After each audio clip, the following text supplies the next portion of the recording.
Peace and power. Welcome to I Thought We Needed Change. I'm your host, Natural Nwankanu, and here I have with me Brother Philip, Sister Naseba, and Brother Ali. And today our topic is Black on Black crime, the stigma. For those who don't understand, the title is because the stigma isn't really based on the truth. And the reason why I say black on black crime is often used as a stigmatizing term is because of, I'm sorry, y'all, this has a bad echo. I feel like it's a phrase that was used to make it seem like we're more barbaric because whenever you hear other races that have crime against one another, you don't hear white on white crime, Asian on Asian crime. You only hear black on black crime. So I want to hear your thoughts on this topic.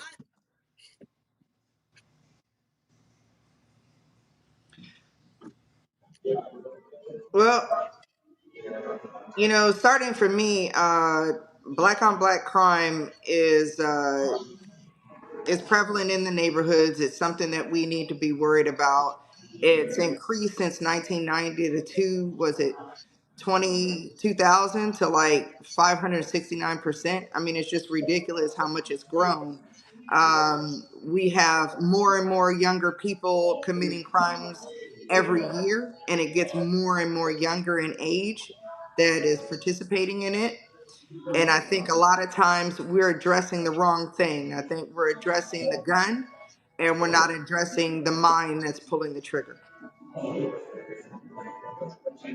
So that's my thought on it.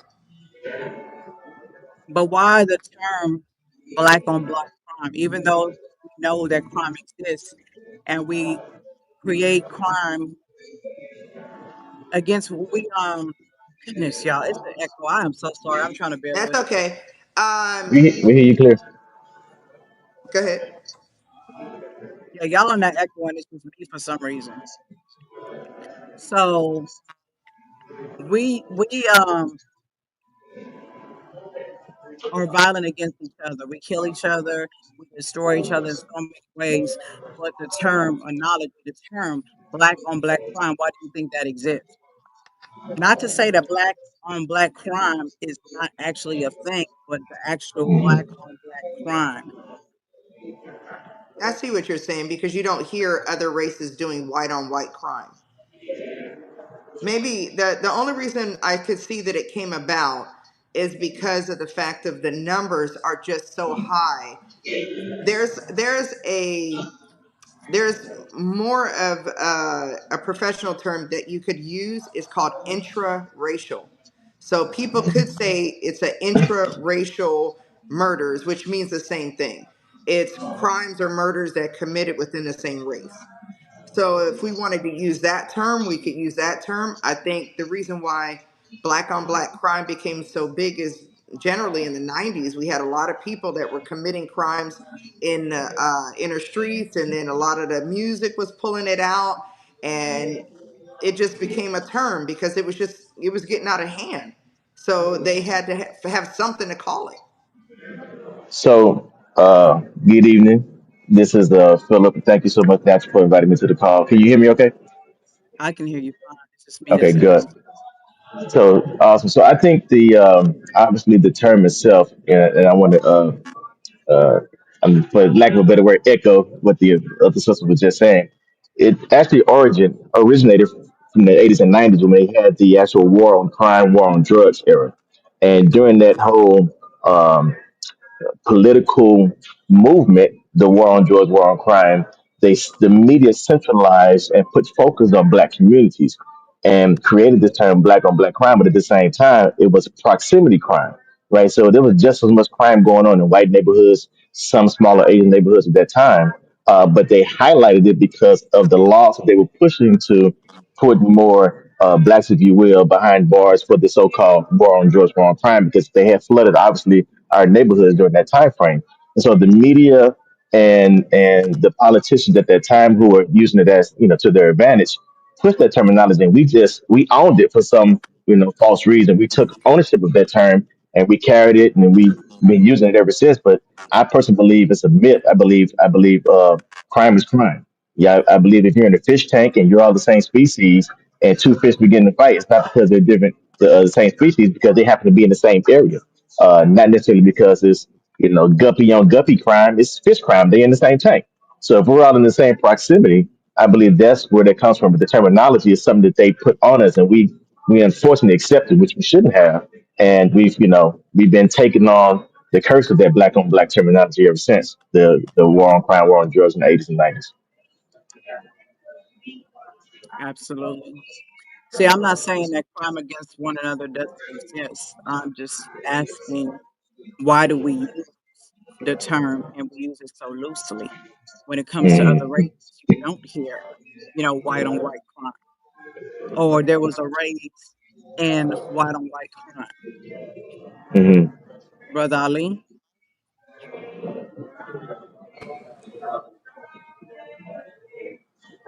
I think you might be. Um, I don't know. I kind of I agree partly, and then I don't agree. But I think the reason why you don't hear about white people, it's not televised as much and shown as much because I don't think they kill each other neighborhood wise as much as we do. I think that we as black folks, black men kill each other at a higher rate than anybody else. Um, we attack each other for different reasons. So if a white person commits another crime against a white person, yeah, you probably won't hear white on white crime. But because of civil rights, because we fought, because we had people that fought for civil rights, and we talk so much about not killing one another, it has just become such a thing to where a black man can walk up to another brother and just shoot him because he said something he didn't like.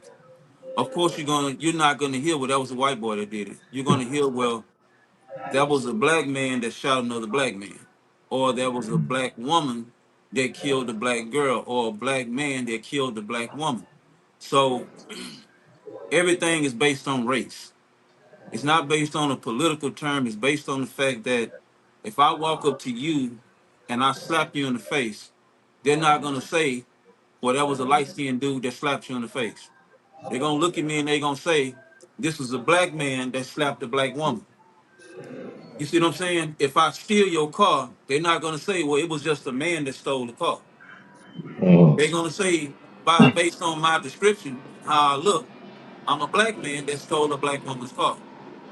You see what I'm saying? They're not looking at you as an individual, just saying you're a human being. That's not it. You see what I'm saying? And because it happens so much in our community and in other communities around in this city, in this state, just like what happened in Philadelphia just the other day, when all those kids on that porch and these guys are shooting at each other. These are black boys shooting back and forth, and these are kids. You know what I'm saying? And you got girls on that patio that are shooting. They're not gonna say it was just a bunch of young teenagers shooting. These were black boys shooting at other black boys who were trying to kill each other. So by definition, it's black on black. It's we can give it another term all day long. But if I'm looking at the individual that attacked me, I'm gonna say, well, he was black. I don't know him. I just know he was black. You understand what I'm saying? Like the yes, brother said above, they had to give it a name. And during the 90s, they had to give it a name because it was just happening. And then on top of that, you had NWA and all these other groups that came out and they were pushing a lot of the violent crimes. and then you had the stuff coming out of LA and in Chicago, and it started to blow up so huge. It's So So big. should we start saying white on white crime? Should we start saying like Latino on Latino crime, Asian on Asian crime? Well, the Because thing no, people usually I commit wouldn't we crimes change near anything. where they live. well, first of all, we got to stop comparing what we do in ourselves to what white folks do. We got to Mm. stop comparing ourselves. We place ourselves side by side and say, okay, well, the white boy robbed another white boy. Why they didn't say white on white crime? It's not Hmm. gonna get as No, much attention. that's not where I'm going with this. I'm not comparing us to anybody. I'm saying that why do we use that term that was coined to be barbaric and make us seem as we're very violent individuals, especially towards each other, when it was not used for different races. I'm Because not it was comparing real. myself to the white woman or the white man. I'm just saying we use that within our community. That's what we use. The term that Yeah, we use What? to I describe a know, but crime that's we Yeah, we committed all I, against one, both of, goodness. Let me, I think hold we. on a second. Go I'm ahead. echoing too bad. Philip. Yeah, I was going to say. I think we unfortunately accepted the term we should have never accepted as a Correct. community. I'd agree with that. And I agree with I, that. I think I think the political powers that be during those times, because there was such thing as community leaders. We still have them today, but they were more prevalent in the 80s and 90s. They actually had a little bit more pull than what they have now, and Right. our communities are a little bit more broken now. So I think those community leaders, it's just like at one point in time we wasn't called African Americans, we wasn't called Black Americans. So there's a multitude of decades where we accept different terms from community leaders, and we make that part of our community. Now, the black on black terminology is something that was given to us from the political movement, and they didn't put the light on white or white crime, Asian crime, right? So when they put the light on us, we accepted it, and to today, we're still saying that word. I also agree with Brother Ali's point on the process of why we need to stop the violence. So there's a stop the violence conversation, then there's a why do we use the black on black crime, and they go hand in hand. But from the terminology itself, it was something that our community chose to accept. Unfortunately, we shouldn't have, and we're still accepting it. That's what I would say. And at this point, unless we're going to change it as an entire community, black on black crime is just going to stay what it is. That term will remain what it is until we figure out why it's happening, what's going on. I don't see I don't see it as a term that's leaving. Yeah, But one I thing don't see it that leaving until we stop all this violence against each other.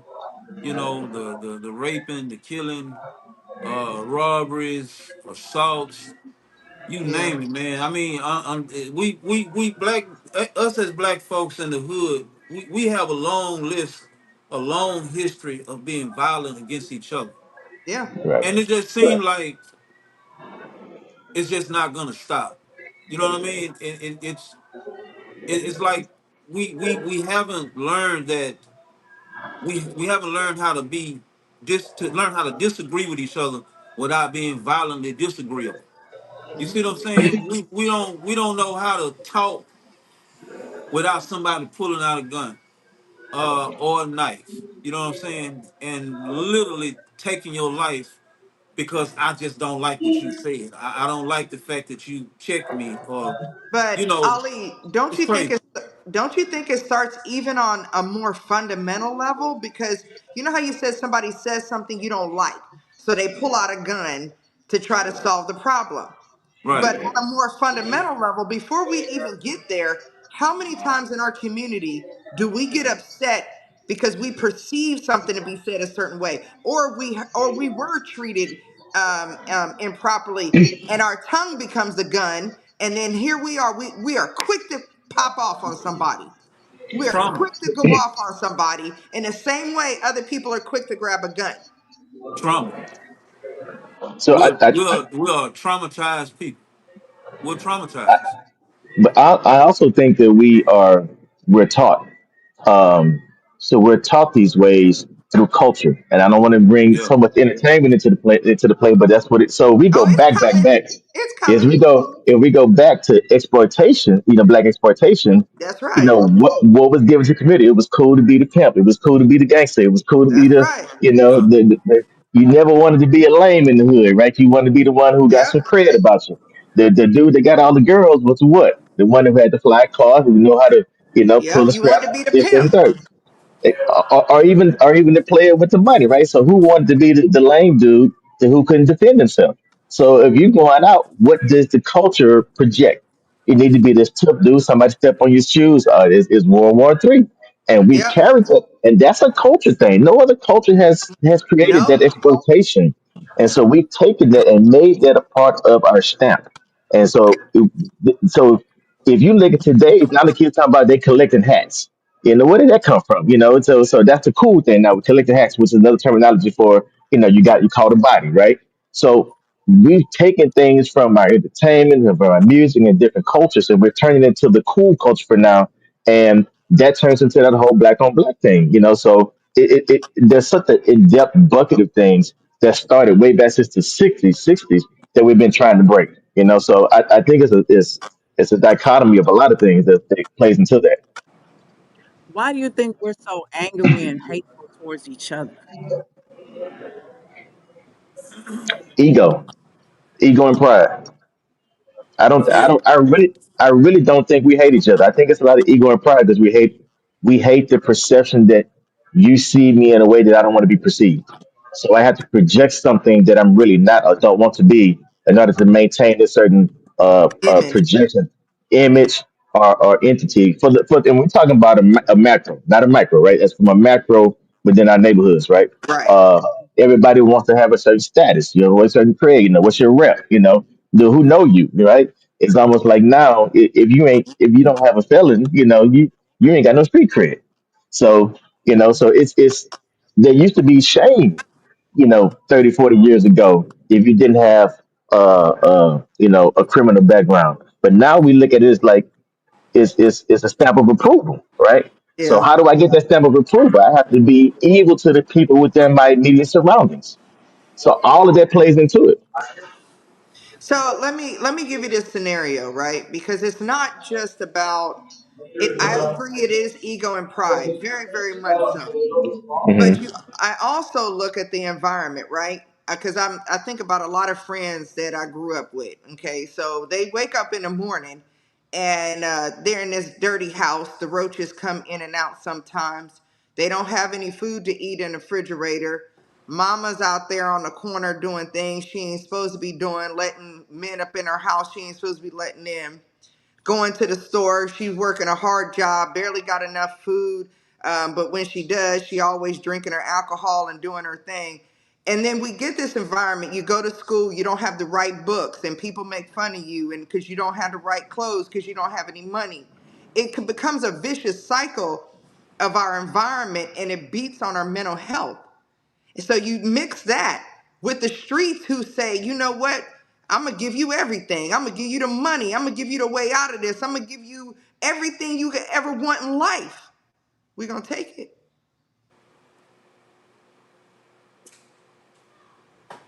I Our agree. environment suck. The where we grow I up feel like sucks. many of us are products of our environment, Yeah. especially the So younger generation. we don't have what we need at the very foundation of our communities. So because of that, we're susceptible to all of this because we already got trauma from just childhood. Just being a child. Right. I But, think it's a but lot of things that we accept that we should have never accepted, like the word nigga. But We our go right. around parents calling each accepted other it. that, and so Right. other races think it's okay to call us that, or even in friendship wise. Oh, what's up, nigga? What's up, this? What's up, that? And they so Right. comfortable with doing it. You know why? Because we allow it. The same thing as the term black on black crime. That's something that we allow. This would not allow, excuse me, would not exist if we didn't allow these things. You don't think so?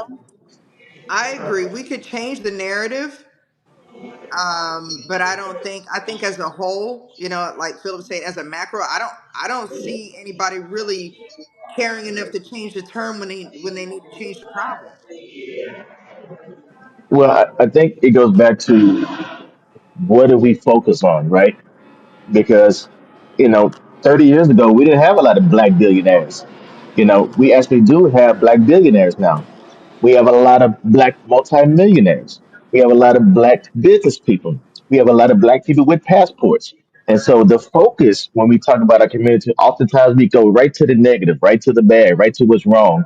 We don't realize there's a lot of black people living in gated communities, a lot of black people helping their communities. There's a lot of black people that own businesses that help the needy. And so we take that light and we put it on the things that highlight the worst of us, right? Because the four people on this panel right now, each one of us is committed to improving and embracing and enhancing, doing nation building, like you said. You know, where's the light for that, right? But the light normally goes to the worst of the community, and that's what becomes, you know, our cultural definition, if you will. Because I don't think the entire community is doing bad. I think we do have a lot of people in our community that's doing really good. Unfortunately, media and the powers that be tend, and even within our own community, we highlight sometimes the worst of us. Yeah, it's true, but that's where the problems are at. You know, it's like, how else are we going to look at our problems if we don't actually go to the areas it's at? And we just don't have enough black people that are willing to go in. Everybody's too afraid. When they looked at that video, I had a brother that was on, when I went to his page, that video of those kids shooting each other in front of, on that porch. I went to a brother's page, and he said, and this is somebody who was on my page. He ain't now, but who was on my page. And he was like, "Oh well, look at these kids. You know what? Ain't nothing we can do about these kids. We need to just let them kill each other off and No, just no. let it go, cause ain't nothing. They're not gonna listen to us. You think you gonna Mm. die?" He asked me, "You gonna die on a sword for this? For these kids?" And that's where a lot of black people are. It's not in my neighborhood, it's not in my house, so dang, that sucks. And they just sit there and eat popcorn. I feel like a lot of our youth these days don't feel love, and they do a lot of things for acceptance. You ever heard the saying that a child who is not embraced by the village will burn it down to feel its warmth? No, none of you. Yeah, yeah. Yes, yes, yes, yes. So, what do you think that means? What does that mean to you?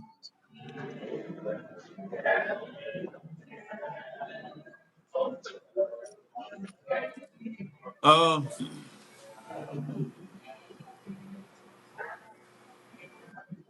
I always say that we have strength in numbers, man. I'm a firm believer that you meet violence with violence. Hmm. I don't think that talking is gonna work because black people have been talking and praying and preaching since the 60s. Hmm. And we've done that without any action. We had a brother who was willing to go to war and fight for us and they killed him. So I think that until we come out in numbers and attack these problems that we have in our community head on, instead of trying to go in with pamphlets and go in trying to wave a white flag, we're never going to solve the problem. I think that We, might we, solve the we, problem against white people, but what about ourselves? but see, we have to start in our own backyard first. In order to deal with these kids, we can't keep saying, "Oh, they're not gonna listen to us." We got to make them listen. We can't keep saying what they are not gonna do, and we have to focus on what it is that we're gonna do. The older generation, the generation before us, and I say it just like I say this generation of our generation has failed the young people because the older generation failed us, and I'm 52. The generation before them failed them, and now my generation, I'm 52, we failed this generation because these are our children and grandchildren that are doing this. And there's a lot of people my age with kids, and they have kids that are out here killing and robbing and stealing. And it's only because people turn a blind eye. We know who did what, but we don't say nothing because we say we're snitching. Yet and Mhm. still in the black community, we don't have a jail, we don't have a court system, we don't have any of that to put anybody in. But we don't want to tell who did what because we're afraid we're gonna be labeled a snitch. Well, my thing is, if you're not gonna go out there and handle the person or handle the people that committed the murder against your people, then you need to tell somebody so that it can be brought to justice. Because if we're not gonna bring the people to justice that's hurting us in our own community, then maybe we do need to step back and just let them just kill each other off. Because at some point in time, we're going to have to come together as a community, young and old, at least those who are willing to, and say, hey, we're going to walk into this neighborhood and we're going to put an end to all this. Everybody in the neighborhood know who has guns. They know who's out there shooting and doing what. Everybody knows who's doing what. There's no secrets in the neighborhood. We, you know what I'm saying? We know who uncle is out there messing with little girls because we already had plenty of R. Kellys back in the day. They just wasn't rich. You see what I'm saying? I We think know we're a who's doing culture what. where we sweep everything underneath the rug. When we're growing up, we hear, "Oh, what happens in our household, stay in our household." Exactly. That old rule of we got to keep this between us. Don't you say nothing. That ain't nobody's business. That your daughter was being touched by the uncle in the family or the big cousin. You see what I'm saying? Don't say nothing about your grandma getting beat up or your mama getting beat because that ain't nobody's business.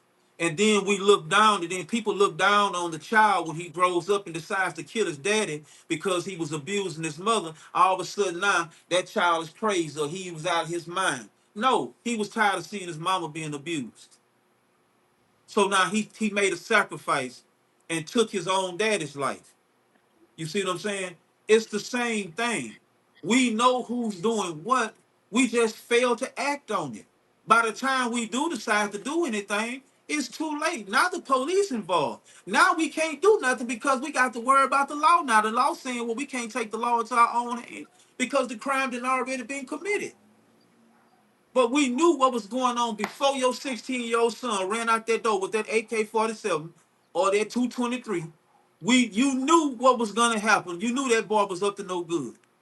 And we got uncles and cousins and big homies giving the little homies bad game. You got the OGs giving the little homies bad game. And ain't nobody checking the OGs. And the Mm, OGs are putting the kids on the dummy missions. You see what I'm saying? It's a trickle down theory. This is trickle down. Old fools steering young fools. And those who do have the strength and the power to stop it have said, I'm not doing it. They So, fear, but they do fear for their life. I mean, a sacrifice got to be made. Am I lying? Am I just being honest when I say if we can sacrifice going to a club, if you can sacrifice, I always tell a man this, man, look, if you can sacrifice going out there cheating on your wife, you can make a sacrifice to go out there and stop somebody's son from committing a murder. You can get your son off the corner from selling dope, get him out the trap house. You can get your daughter out the strip club. You can get your auntie off the corner. But you taking a big sacrifice to go around, just go across town or go three straights over to go sleep with another woman. But you can't make the same sacrifice and go out there and try to stop your kid. Because the other one requires work and it's dangerous.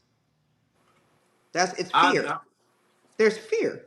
and that's why we got cowards. We got a lot of cowards in our community. Yeah. We have what we call selective rage. We have Yep. selective rage. Yep. We pick and choose the battles that we want to deal with. Yep. We're not gonna deal with the police when the police attack us. Yep. ah, Now we take out our phone when we see a black man beating up a black girl on a corner or anywhere else, everybody got the damn phone out. That is such sick behavior to me to see black men standing there holding the damn phone. Why are you holding the phone Because and they're you see your afraid to, sister being beat up? because they're afraid of getting arrested right along next to her or getting beat up. Man, I'm going to jail. I'm going to jail. Do you I'm think that going to jail. teaching our young people to solve problems without violence, like conflict resolution, like more conflict resolution education, do you think that that could be something that would help our community? So At at this point, we got to catch it in elementary school. We can't even go to the yeah. high schools no more. Go do.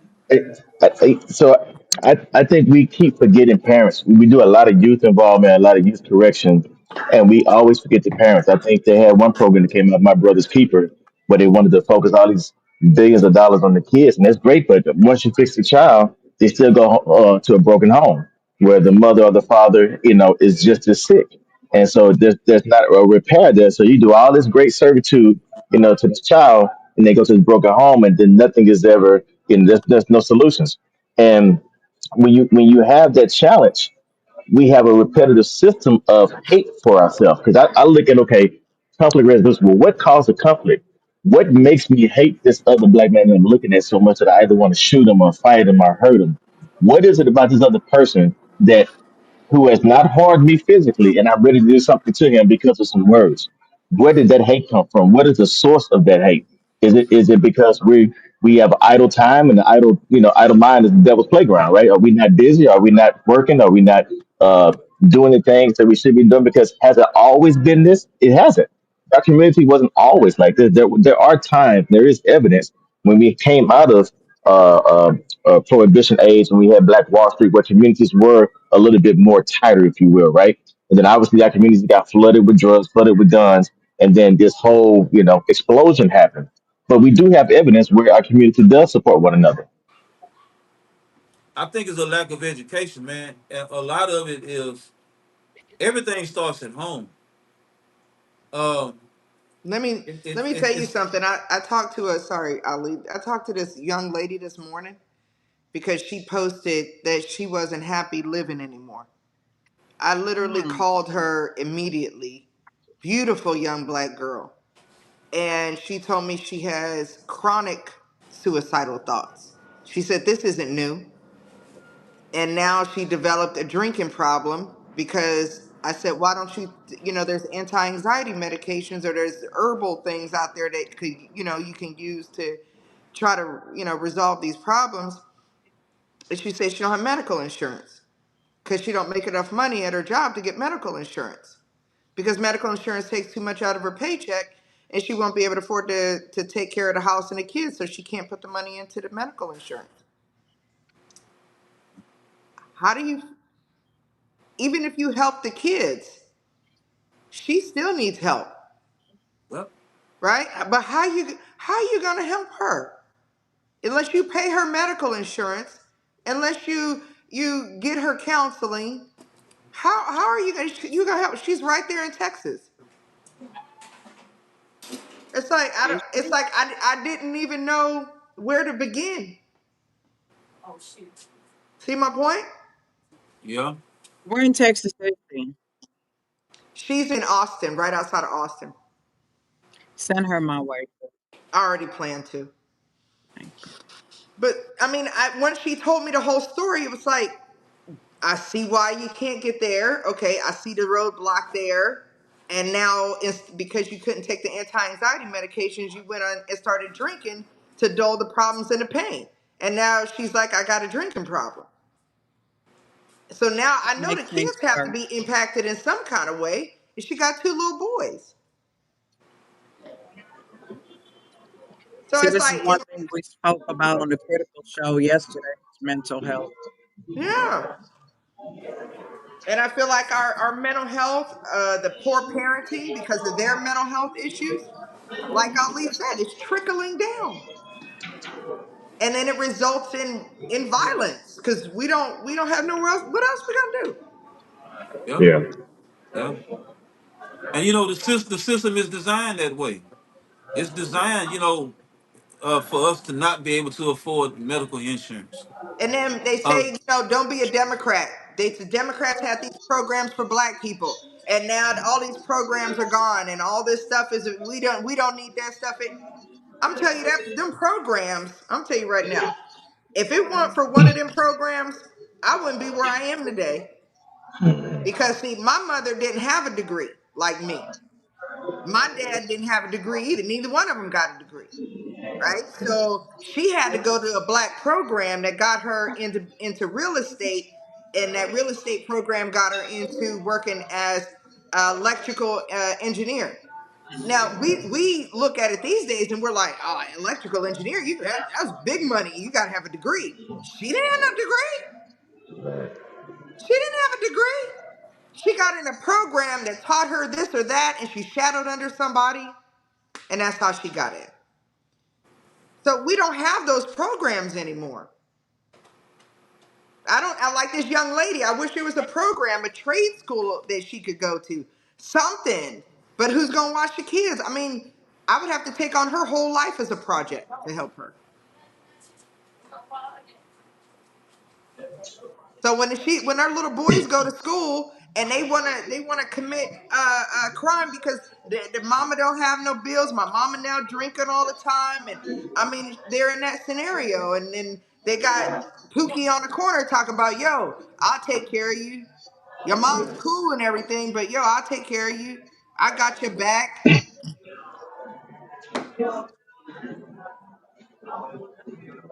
don't know. It's a lot of work to be done. Yeah, It's a lot of work to be done.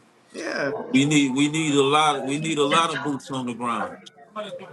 We need to start going into these neighborhoods, and we need to start getting at these young people. We got to start getting at our elders too. Just a lot of the elders don't have the knowledge. At least the ones that I've met, they don't seem like they know much of anything. So we got a lot of educating to do. A So lot of here's what, educating, man. You know. Philip. So yeah, one of the things I was going to say is that a young man with purpose has no time for the pistol. A young man, yeah, no, we can't hear you. Can y'all hear me? Okay. Yes. Yeah. Okay. Yeah. So we can't hear you naturally if you say something. But a young man with purpose has no time for the pistol, You know, and they have we fight so much so much amongst ourselves, is y'all Philip, hearing the delay? instead of the You're breaking offensive. up too much. Huh? She's Oops, can y'all breaking up hear too much me? to catch her sentences. You got a little delay. Yeah, I guess I was on mute.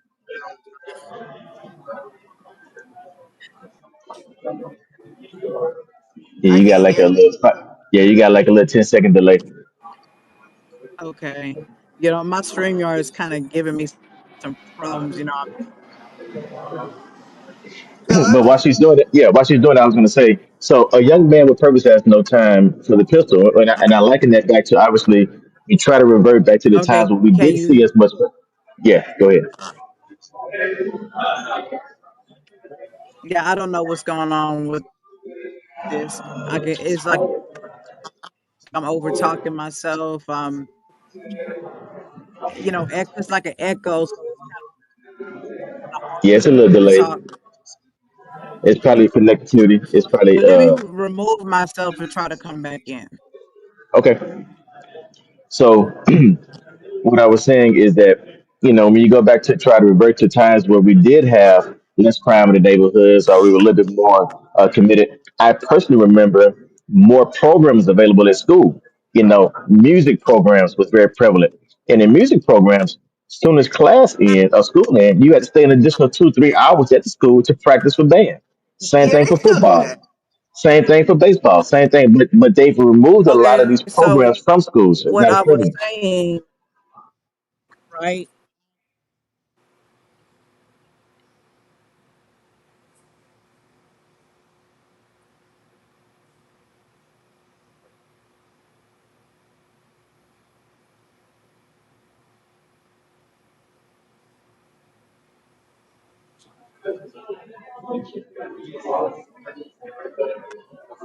Go ahead, Philip. Yeah, I had to little delay. Yeah, so I was just saying that I just recall more programs being available for after school because a lot of these kids, if we're talking about black on black crime and it being prevalent mostly in youth, when they have a purpose, when they have something to do, you have less time to get involved with crime, right? Yeah. If you're involved in boxing programs, if you're involved in school programs, mentorship programs, the more we avail or more we make available to our kids, the less time they have for nefarious means, right? Now, how do we get those? That comes from funding and cash flow and adults making themselves available to these kids and to the Right. community as a whole. And that Right. comes from making sure we don't have a poverty stricken environment, right? Yeah. We have a three times more poverty in our communities than we do in white communities, Asian communities, and Hispanic. Three times Yeah. more. So if we don't have that available funding, we can't do a lot of these programs. Because if you take away their idle time, you take away the crime. If you Right. remove the idle time, you remove the crime. It's literally that simple. Now with the adults, that's a whole nother program that you have to focus. That's a whole nother project, right? Getting adults to stop fighting crime. But if you want to move the future, you remove that idle time, you can remove the crime. Yeah. So what I was thinking was this. You know how you have like the front lines, right? Because I received a message from a brother the other day. He's an author, and he was telling me he was involved in the movement for quite some times. He said, but then he dropped out because he just didn't see any effective change. So I thought to myself, he has a lot to offer. Then yesterday, I ran across an ex gang member from Chicago, and he and I was on the phone for a while, and he was talking about how he was raised, and that was over 20 years ago that he was affiliated, and now he's got a great job and he's working doing it, you know what I mean? So he's doing well for himself now. And each one of these brothers are very different, but they both have something to offer. Neither one of them really want to be on the front lines like we generally are. But what if we had a secondary line? Right? So what if we had a front line for all the people that want to be boots on the ground, get out there, make effect, you know what I mean? We got a front line. But what if we had a secondary line? A secondary line, so let's say for instance, we out there, we run across a kid who's scribbling in his book and he likes to write a lot and things like that.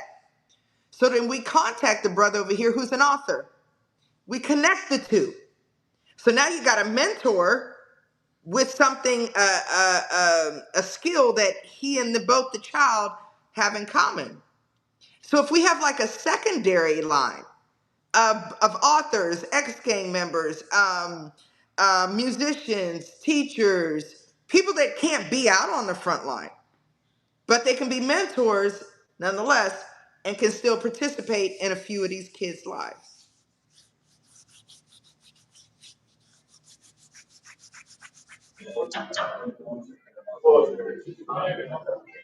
So that's the direction I'm heading in now, is have front line and a secondary line. Because with these people, they don't want to be on the front line. They're professionals or they're housewives, or the dude might be a truck driver. He ain't got time to be out there. You know what I'm saying? It just depends on whatever the job is, you know?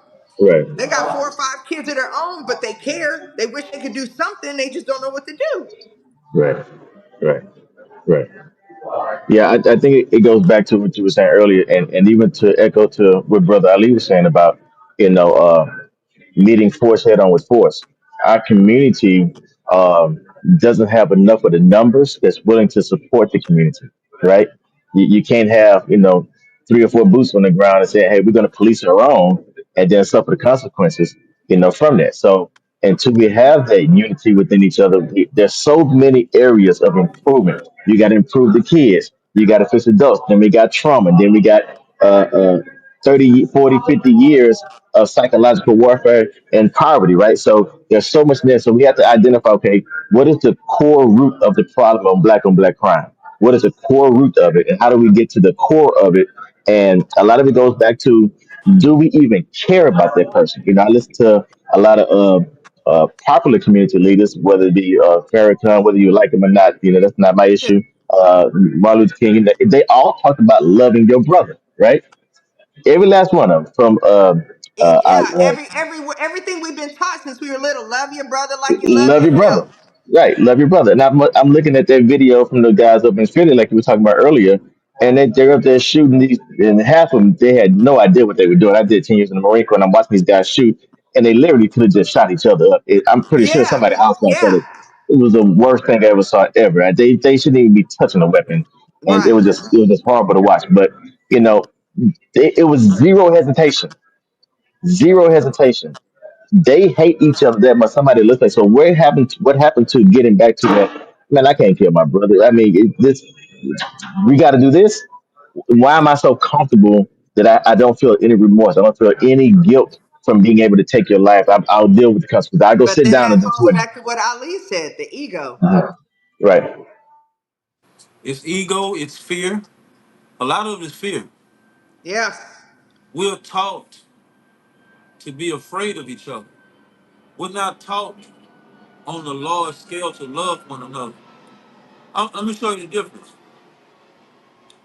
White people and Mexican people, Hispanics, I don't care how much they may not like each other, they're going to come together at the end. White people in the trailer park are not like the white people in River Oaks. They're different. You see what I'm saying? You see a white person that's transient versus a white person that has a suit. But if everything is going to hit the fan, the transient white man and the man and the white man in the suit, they're going to come together to fight. Because when I look at that Capitol riot, that just wasn't rich white people out there. That was rich white people, poor white people, middle class white people, all types of white folks, but they all have the same agenda at the end. Their goal is the same at the end. This is what they want. Black people, we don't have the same goal at the end. Some of us want to integrate. Some of us want to be with the white people. Some of us don't want to be with white people. Some of us don't want to be with each other because we don't have the same belief. I'm a Muslim, he's a Christian, he's Kemetic. Some of us don't agree. We don't want to be around each other because we don't believe the same thing. Some of us don't want to be around each other because some of us are broke. Some of us don't Right. have a car. Some of us don't have nice clothes. The girl, she has money. We don't want to be with certain women because she's on the strip club. So black folks, we do a lot of looking down on each other.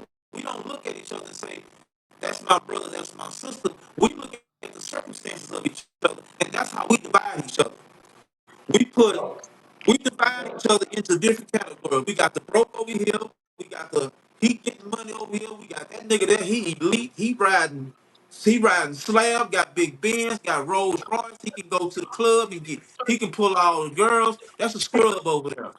Females call men who ride on the passenger side. That's a scrub. See, we divided in many different ways. White people don't care. You'll see a rich white man that might have on flip-flop shoes and a t-shirt with a hole in it, but you'll never know he rich. You'll never know he rich. And the whole community know he got money, but nobody talks about him. Black people, we got to be seen. It has to be known that I have it.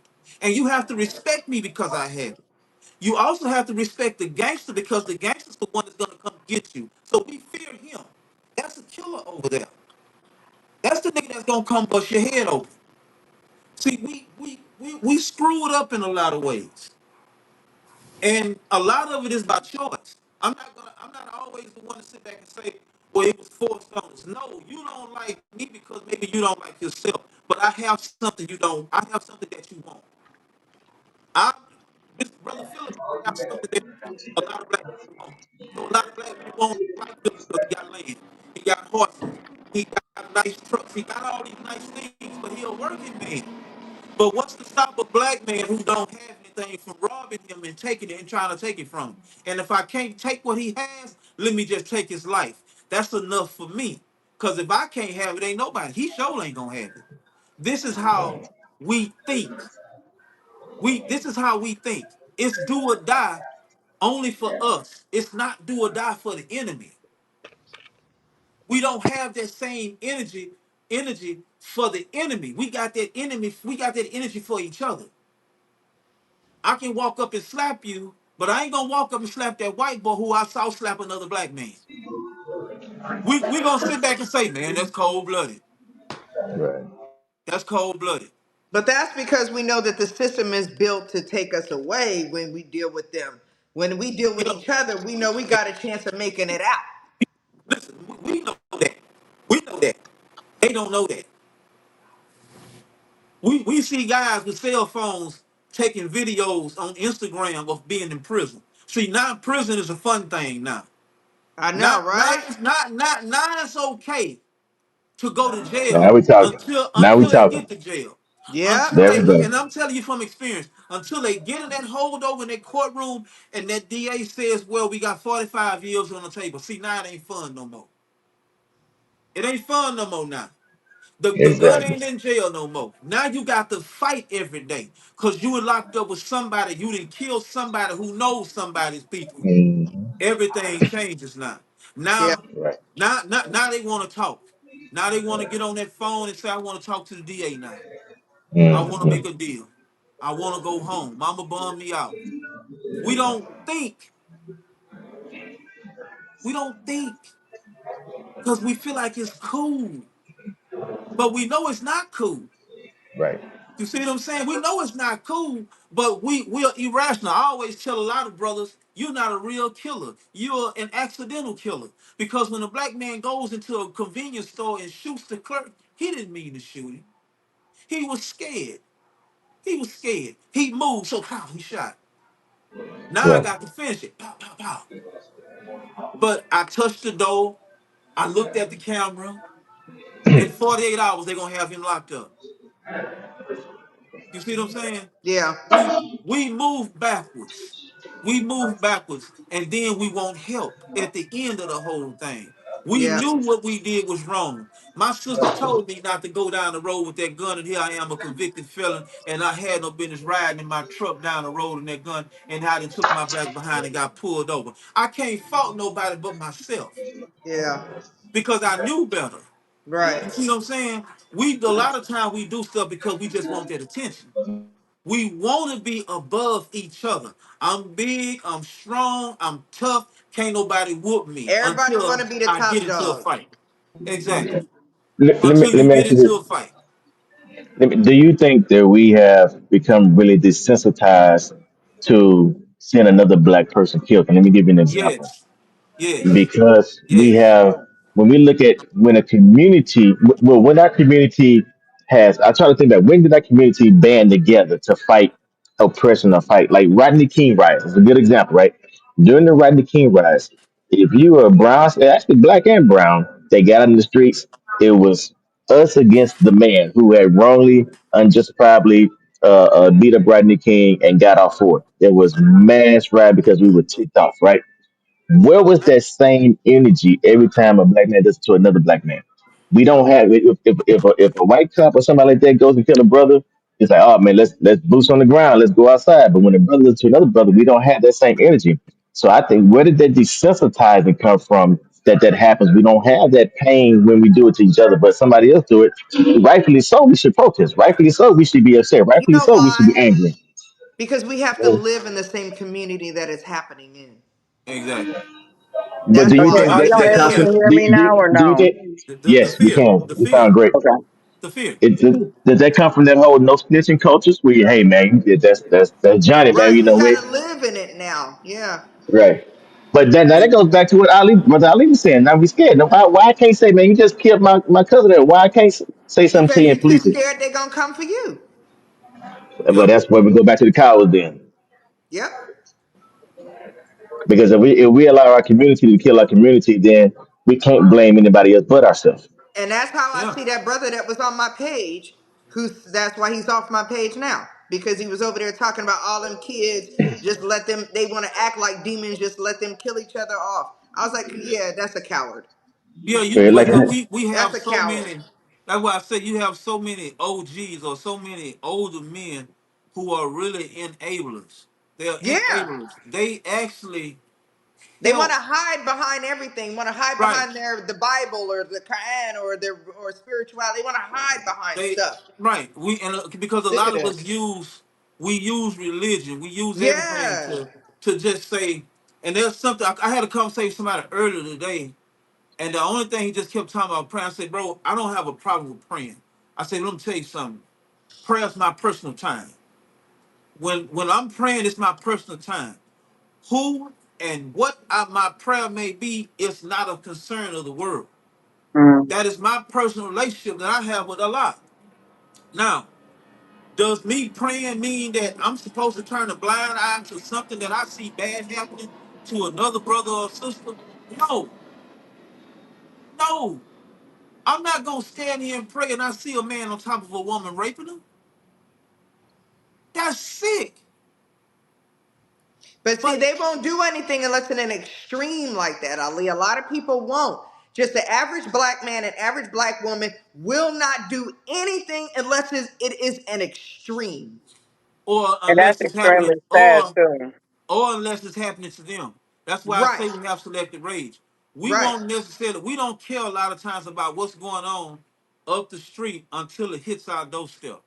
The Yeah. same thing like how we telling black folks to get prepared for what may come to America from other countries or just from within. We don't care. We won't black our people won't really care until they see a tank or a military vehicle come flying down this road. Now I'm gonna tell you right now, I already know a lot of people in my family, in my life, that would say, I ain't about to jeopardize my life for them niggas. I can tell you That's right. right now, that's exactly what they're gonna say. Yep. And my response to you is this: then I will be that field nigga that's keeping you safe in the house. Yep. And then Facts. there's no preparation because nobody believes that anything is going to happen until it does happen. You Yep. know, so last minute with everything. That's true. That's true. All I see is fear. That's I all think I I'm, see is fear. that's what I All think it I see is. is fear. It's fear. We are mentally we are traumatized with fear of one another, of them. But you know, back in the day, like I told somebody today, I say, man, young people have what we didn't have. They have technology. We didn't. My grandfather and great grandfather didn't have the internet or a TV that will go off and say this is the American broadcast system, and there's a war coming. Now you may get it on your phone. You see what I'm Right. saying? You have so much information the young people have. It's at their fingertips. We didn't have that. We had to remember all our phone numbers off the top of our head if we didn't write them down. You know what I'm saying? So now we can look through the phone. You ain't got to remember a number now. So Yeah, it's not a thing of they don't know. A lot of them just choose not to know. They choose not to know because when you talk to a lot of young guys, a buddy of mine, he mentors youngsters, and man, you should have if y'all could have seen how they was acting with him. You know what I'm saying? They was like, oh, when you was locked up, did you get raped or did this happen to you? You know, they was just being real disrespectful. You know what I'm saying? And another counselor had to pull the young guys to the side and say, hey, we're not doing that. We're not doing that. You're the one need the help. But this is a man who's had experience, who's been down that road and was trying to help them, just giving them some knowledge, giving them some resources. And I'm telling you, a lot of them just didn't want it. So some of us have to find out the hard way. Right. it's true. It's Everybody's true. not gonna be able to go, sis. That's Right? right. Everybody's not gonna be able to go. Some of our people are gonna have to get they behind kicked and dragged and Yeah, stomped. it's true. That's a fact. We can't It's take true. everybody. You know, Right. I heard somebody when I couldn't talk make the statement, and look, I'm not even echoing on my phone. It's crazy as hell, right? So I heard somebody earlier make the statement. I can't remember who it was that said that everything begins at home, but that's really not necessarily true because you can lead a child. You know, you could teach a child. You could teach them morals. You could teach them, integrity. You could teach them all kind of things. But at the end of the day, it's the way that they choose to go. It's the path that they choose. It's the influences that they have outside of the home. That's You true. can't Yeah, control them, Yeah, that's true. that's true. every single second. It depends on who they're around and who they're listening to, who has more of an impact on them. That's true. Yeah. I mean, a lot of people have good parenting, And then their kids end up where they end up, and there's nothing you can do about that either. Yeah. Yeah, it's not always at home, but I think for the majority, a lot of it A starts lot at of it home. is. A lot of it Yeah, starts at home, a good you portion. know, but it is choice once a child reaches a certain age. They become grown. They do have their choice to choose whether they want to fly straight or or go into the darkness. You know what I'm saying? My thing is just long as you know you've done your job as a parent, whether you're with the mother or you with the father or not, you've done your job. And the only thing you can tell them is, look, well, I raised you better. Mhm. You know what I'm saying? This is where you at right now. You here, you locked up. Look at you. You shot. You see what I'm saying? I didn't put you on this path. I went to work every day. I helped you with your homework. I did what I was supposed to do as a mother, or as a father. You choose to be in this position. So I'm gonna choose not to help you because this is where you wanted to be. I've done Yep. my part. Yep. You know what I'm saying? You went to school, you got an education, so I can't understand why you locked up. Right. You know what I mean? And then you have those who don't have that. And some that never had that upbringing, that teaching, don't even go to jail.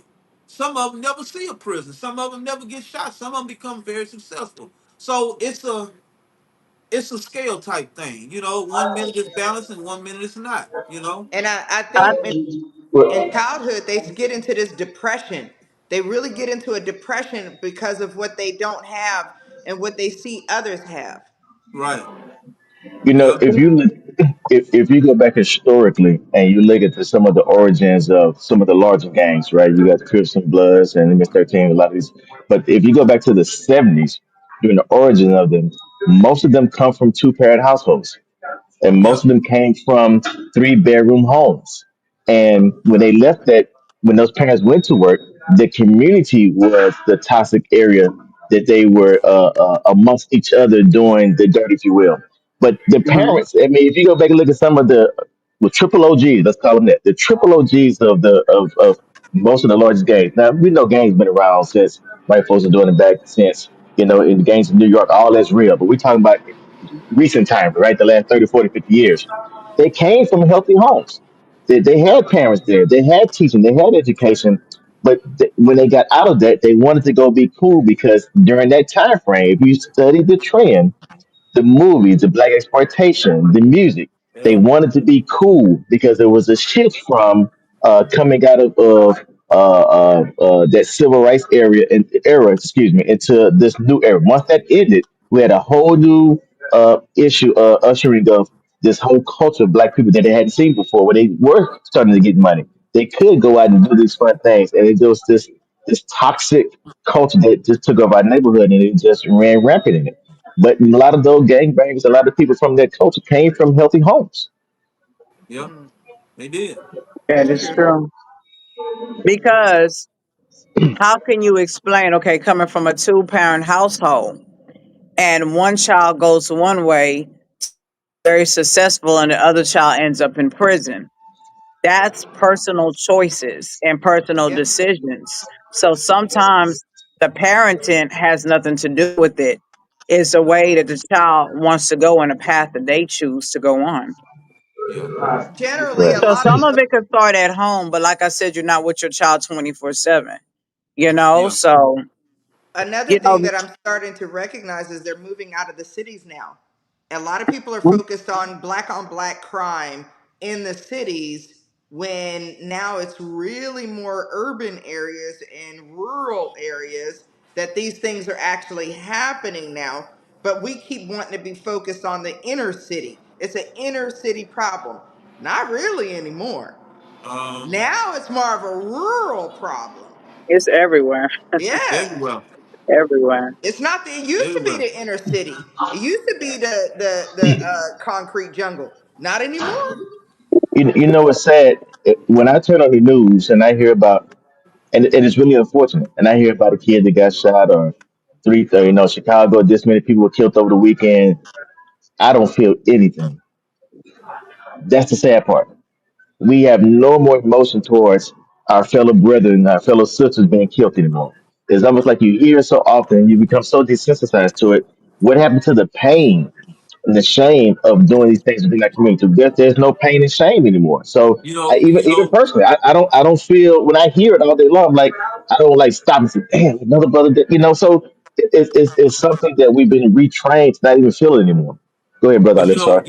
you know why, Philip, and I believe it's because we lack empathy and the fact that we're so ununified when things happen like this in our community.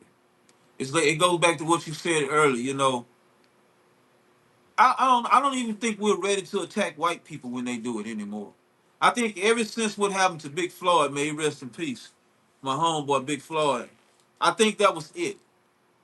I really believe that was the end of all when it comes to us getting together as a whole without the aid of everybody else. You see what I'm saying? Because we had all these other groups coming in and tearing up stuff. You know what I'm saying? So I don't know. It makes me feel like something really bad is gonna have to happen in the black community to Hmm. really get our attention. You know, or another thing is we have all of these organizations that raised this fist, okay, for black power. Mm. I still say we're gonna have to come together to make a stand in our community. I still firmly believe that. There's too many organizations that are too divided. And we're gonna have to, because respect is in numbers. That's something else I believe. I believe respect is in numbers. I'm not saying that two or three or five can't do it. But two, three, or five ain't gonna get the people aren't gonna get the awakening that they need if they don't see an army come through and stand on business. When I say that, because I look at them brothers in Detroit. Have y'all seen that video of those 100 brothers that walk through the city and they pull up in neighborhoods and they go and they shut down the drug corner, they shut down Yep. the trap house, they I've run the seen that. dudes off the corner, they help the sisters. Have y'all seen that video of these brothers in Detroit? They are 100 black men that go through every inch of their city and they literally put an end to all of the BS. I feel like until we're able to do the same thing, we're gonna have a lot. It's just gonna be a cycle that's never gonna end because there are no. We're not out there like that.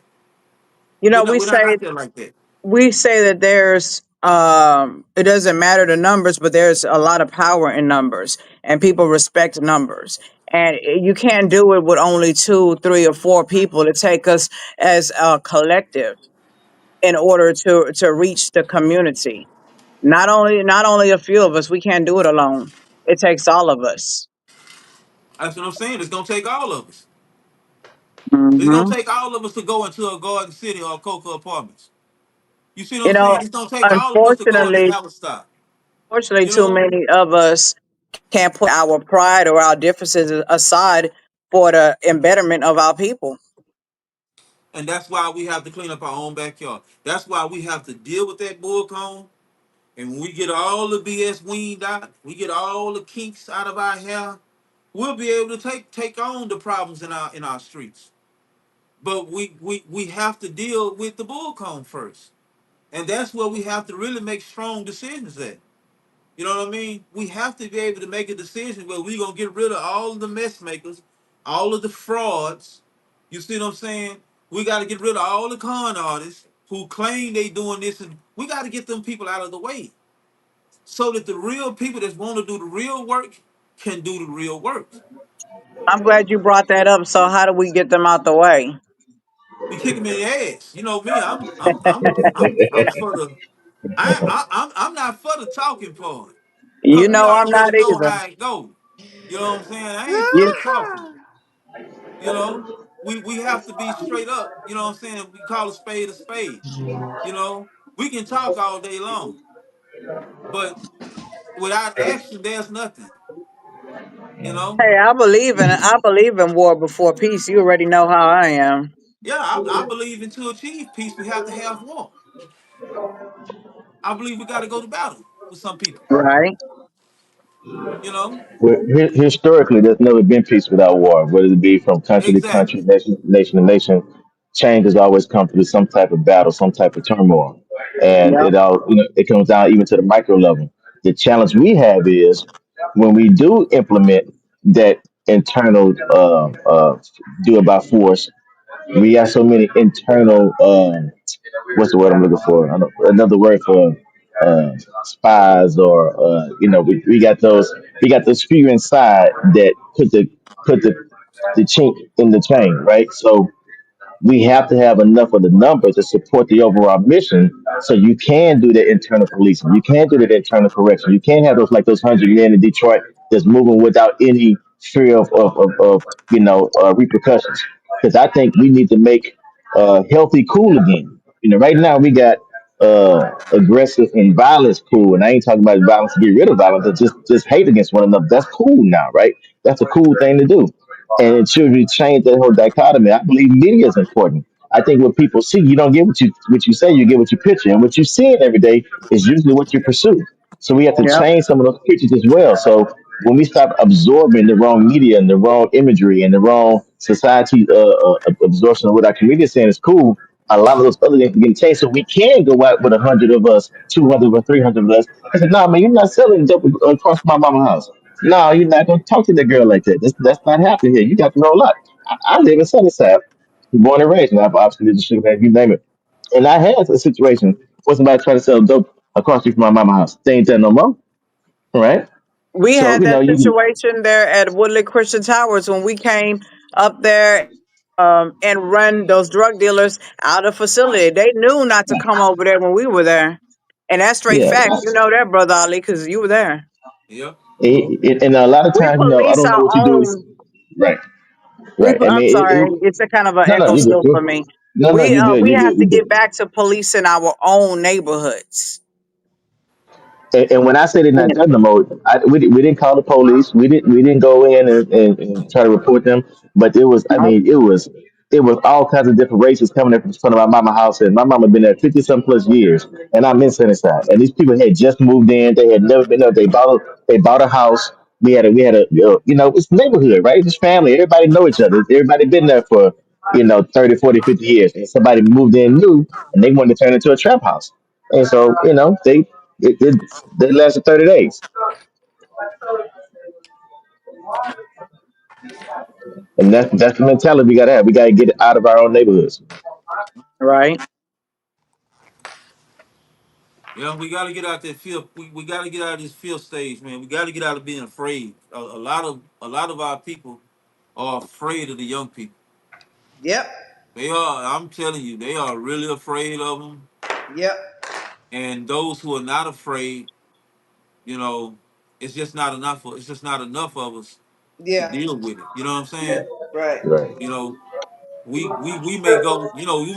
Like I say, we may go to the gun range and shoot, but these kids today, they put tracking devices on your cars.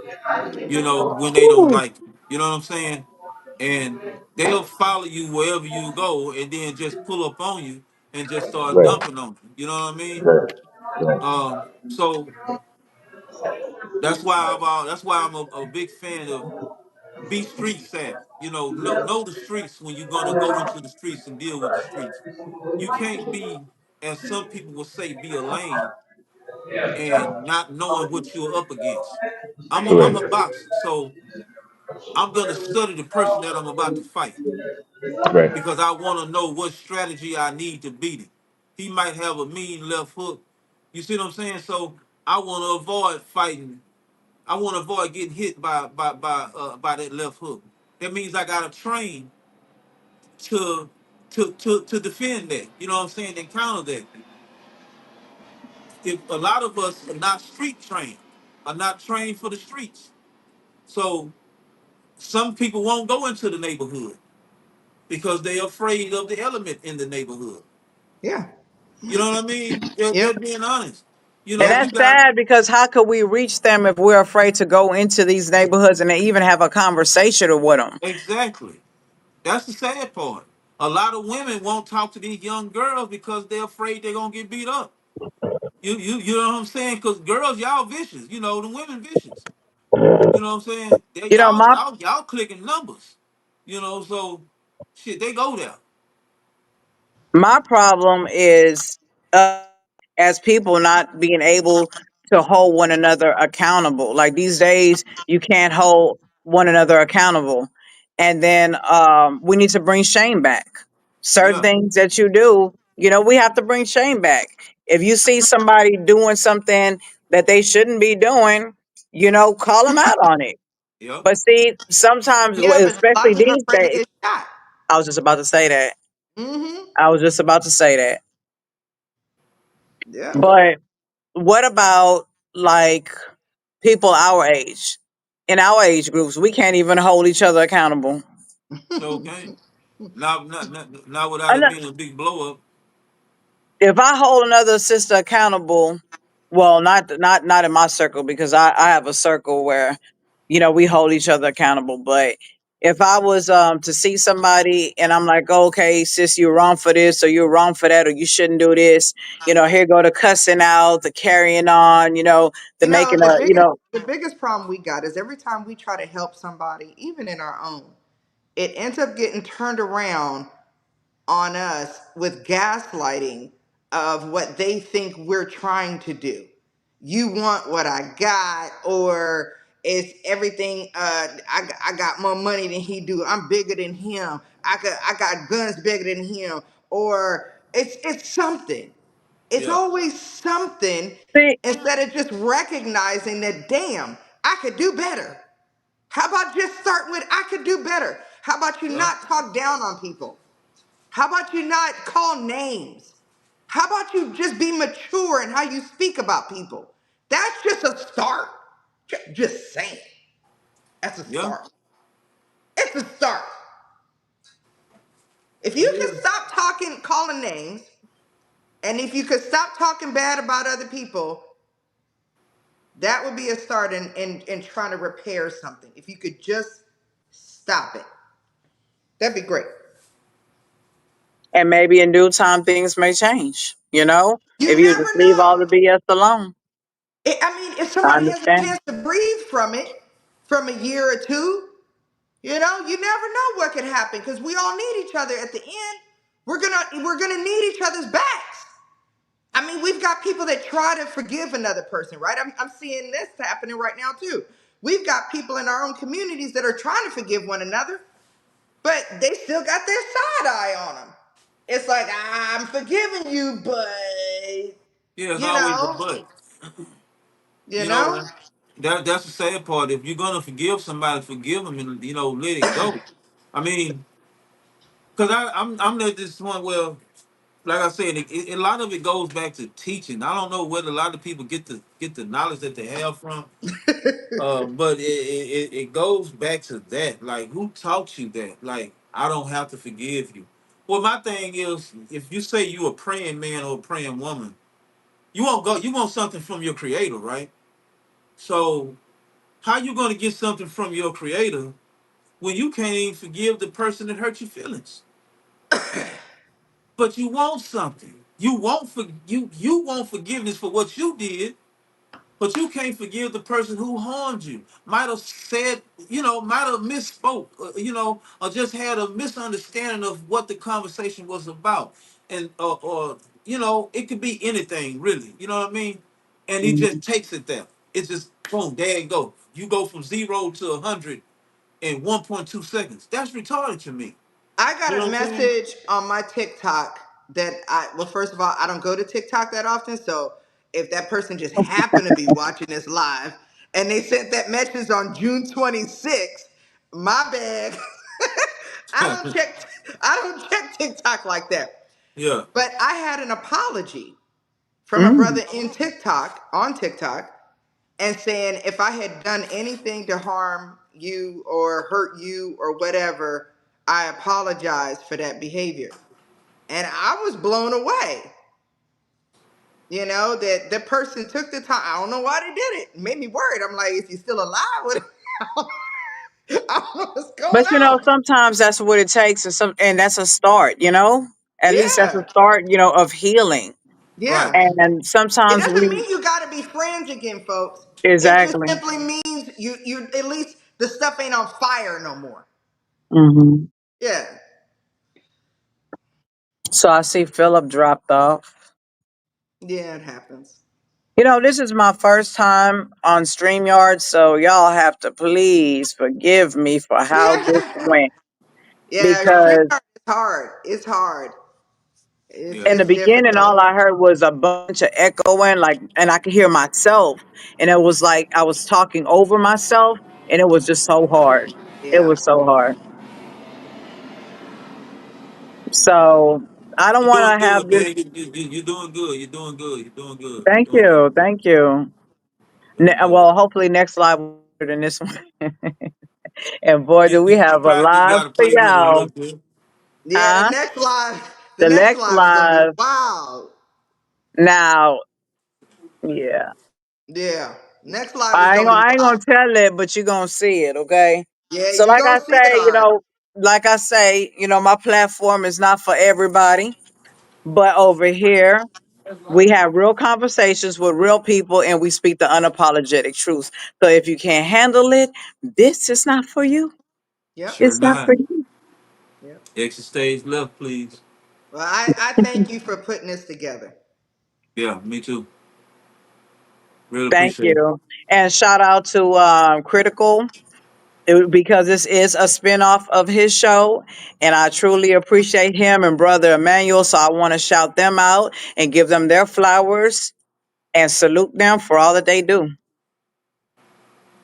And let's keep So, stepping on them, man. absolutely. We have to On keep them next. stepping on them. We have to. Right. Don't let All up. right, Okay. So I'm going to go ahead and end the live.